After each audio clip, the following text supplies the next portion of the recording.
নমস্কার বন্ধুরা, তো আমি হাজির হয়ে গেলাম একটা নতুন মোটিভেশন ভিডিও নিয়ে। ভিডিওটি কেউ স্কিপ করবেন না, দেখতে থাকুন।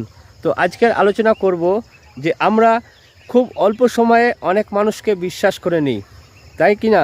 করি কি করি না? অবশ্যই আমরা অনেক সময় অল্প কিছু সময়ের মধ্যে তাদেরকে, একদিনে হোক দুদিনের মধ্যে তাদেরকে বিশ্বাস করে নিই। তো বিশ্বাস করার আগে সবাইকে আমার একটা সাজেশন দিব, সেই সাজেশন অনুযায়ী আপনারা এই কাজগুলো করবেন। যেমন ধরুন, আপনি কোনো মানুষকে কোনো কিছু আপনাকে একটা ভালো কাজের জন্য, একটা ভালো কিছুর জন্য আপনাকে পরামর্শ দিল। তার জন্য কিছু হয়তো সে কিছু অনুদান হয়তো চাইলো, কি যেটা বলা হয়, আর কি বলবো, খুলে বললাম না।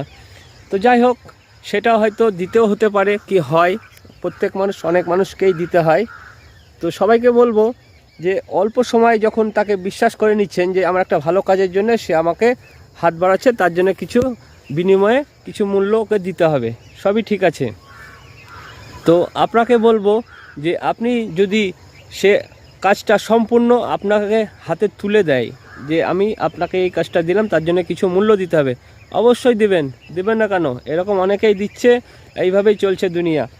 তো সেই মূল্য দেওয়ার আগে যেমন অল্প সময়ে তাকে বিশ্বাস করে নিলেন, তো বিশ্বাস করার সঙ্গে সাথেই কিন্তু আপনাকে দেখবেন গুছিয়ে গুছিয়ে আপনাকে এই নিয়ম পালতে হবে, এই নিয়ম করতে হবে, এইভাবে চলতে হবে, ওভাবে চলতে হবে, এরকম কিন্তু অনেক কিছু আপনাকে যেমন বোঝাবে, ঠিক আপনারও সেরকম কর্তব্য দায়িত্ব থাকবে যে আপনিও কিন্তু সব কিছু বুঝে নেবেন। তার সম্বন্ধে, সে কি করে, সে কোথা থেকে এলো, তার কাজ কি, তার ফোন নাম্বার, তার স্থানীয় বাড়ি কোথায়, এই সমস্ত ডিটেলস কিন্তু তার কাছ থেকে নিয়ে নিতে হবে। যেন সে যদি কোনো প্রতারণা করে, ছক কষে, কি প্রতারণা আমার সঙ্গে করতেও পারে, এটা যদি মনে খটকা থাকে, তো অবশ্যই আপনার মনে থাকুক আর না থাকুক, আপনার দায়িত্ব যে আপনার সব কিছু, তার ডকুমেন্টস তার আপনার হাতের মুঠোয় রাখা ভালো, যাতে আপনার সঙ্গে প্রতারণা যদি করেও থাকে তো সঙ্গে সঙ্গে আপনি তাকে যেন ধরে পান। এটাই হচ্ছে আমার মূল বিষয়, বক্তব্য। তো আশা করি বুঝতে পেরেছেন।